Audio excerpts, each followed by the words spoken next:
Hello, Shane here, and I'm going to be teaching you how to make a loaf of bread in your house professionally. Please watch the video ahead and hopefully I can help you guys out.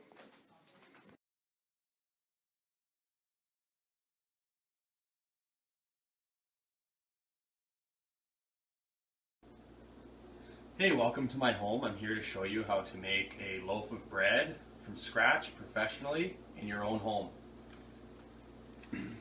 First thing you want to do, always, is you want to have your cooling rack to start. You want to have river rocks. So what I do is I go down to my river or anywhere and just grab some rocks, clean them obviously so you have them, put them in your oven because those work as really good steam. That works for really good bringing out steam and stuff like that in your breads.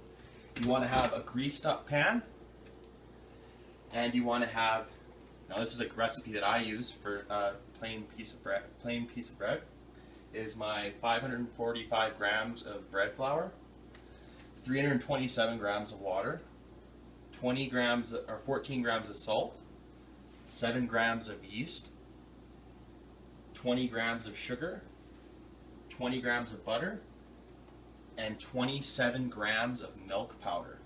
Now write all those down on a piece of paper so that you can adjust to like what you're going to be doing. First thing I like to do before I start is I use dry yeast. So I have to make it active. So how you make a dry yeast active is you add 4 times the water, warm water, because yeast you want to become active. So what I do is I add, so 7 times 4, 28 grams of warm water to your yeast.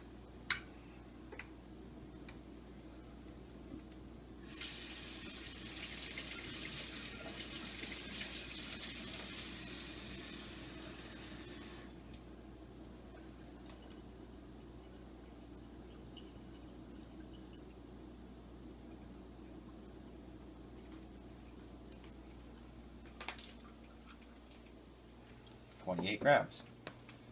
Take it with a little spoon and you stir it in.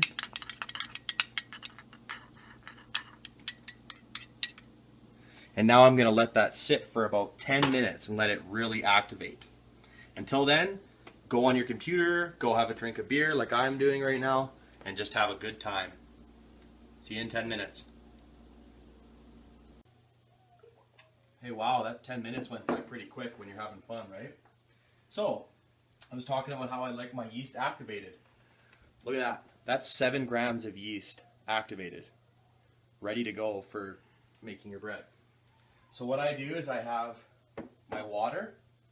You put your water in first so the flour doesn't get stuck to the bottom. So put your water in as your first ingredient. Then I have my flour. Add my flour. Then I add my milk powder. Then I add my salt. Then I add my sugar.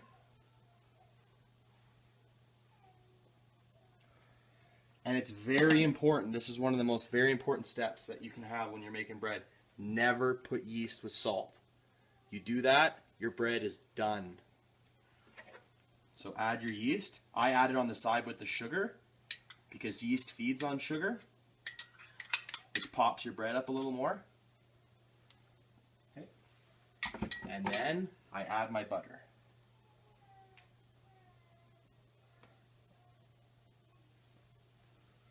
Okay. Keeping very clean. Always keep clean when you're doing it. That's everything you should need for your bread. Put it on. Have a dough hook.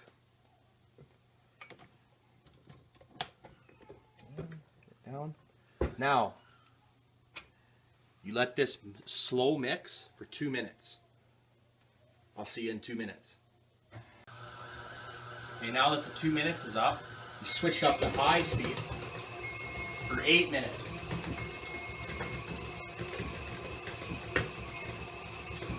And you let it beat for 5 minutes or 8 minutes at high speed. See you in 8 minutes. So So what I do, and you guys, needs to be done when you're doing bread, is you want to, that's my boy, he's just getting kind of vocal right now, it's kind of funny.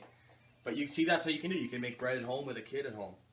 And so what I do is I steam up my water, put it in a container, like it can be any kind of container,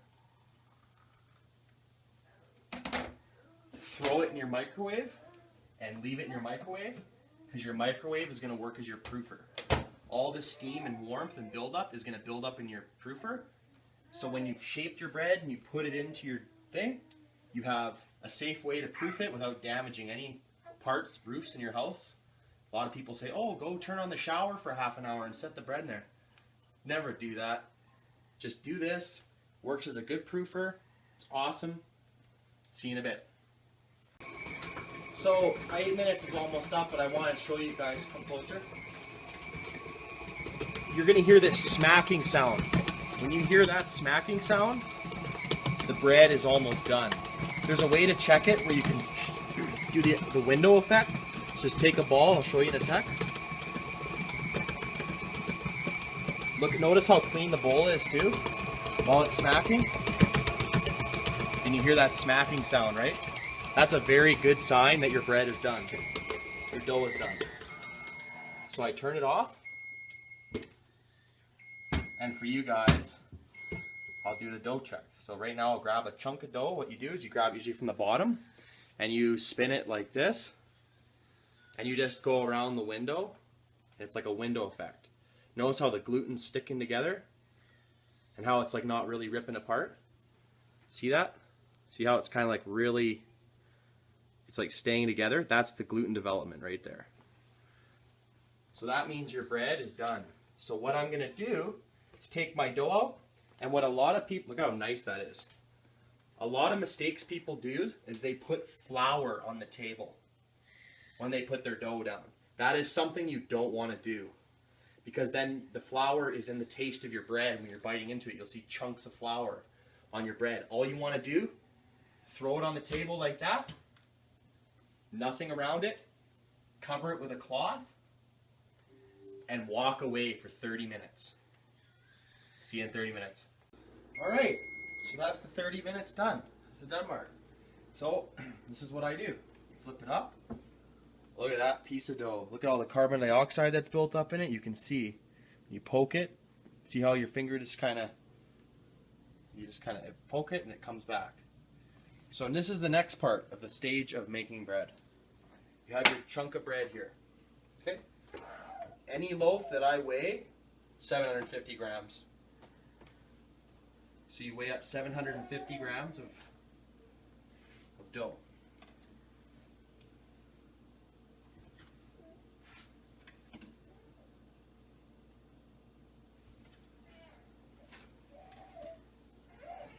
The leftover dough we'll make into a bun. Take it. That. So this is your 750. Now you want to get it down on the table like that, and I go in like a straight line. Closer. You can see. I come in a straight line like that. Push it down. Get all the gas out of it. Roll it into like a loaf.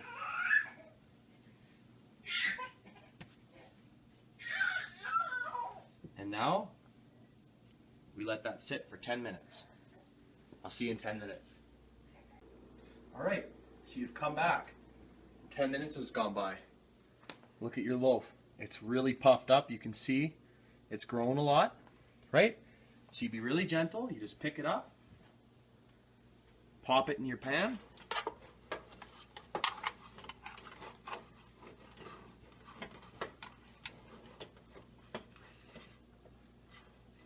Make sure it's like straight in your pan. Don't poke too much of the top and don't push it down. Just kind of ease it into the ends, like kind of so it crushes. You ease it into the ends so it's kind of sitting in your pan like that. See how it's partly proofed? So you put it in like that. See? Now, take it, throw it in your little proofer, put a bag over it. I use the same garbage, I use a garbage bag, but I use the same one so I never switch.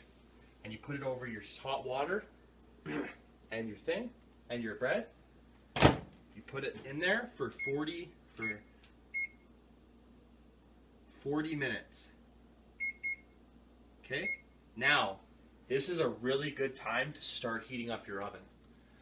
So a lot of bakers will tell you, you know, have your oven hot all day. If you want to save money on power and all that stuff, I start my oven on my proofing process. So I'll put my oven temp up to 400 degrees Fahrenheit. And I'll let that preheat. The second this proofs, and it's proofed, you throw it in the oven. I'll see you in 45 minutes. Alright, so 40 minutes has passed. And look at our loaf, how much it's come up. So what you want to do, everyone, is you want to wait till the dough comes about that high above the pan. See that? See how much it's come up?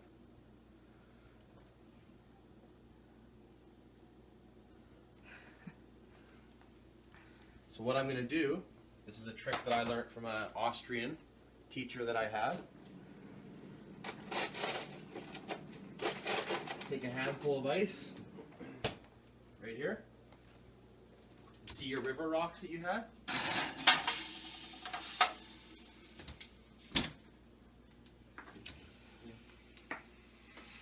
Hear that sizzling? So what happens is the steam starts to build in the oven. Okay? So now your oven's nice and hot. Take your loaf of bread, put it right above the steam, and time for 30 minutes.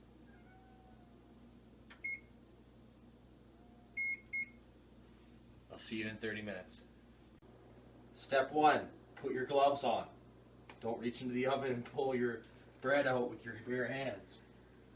It smells good in here. Nice loaf of bread. Look at that beauty. One way to tell it's done, take your glove off.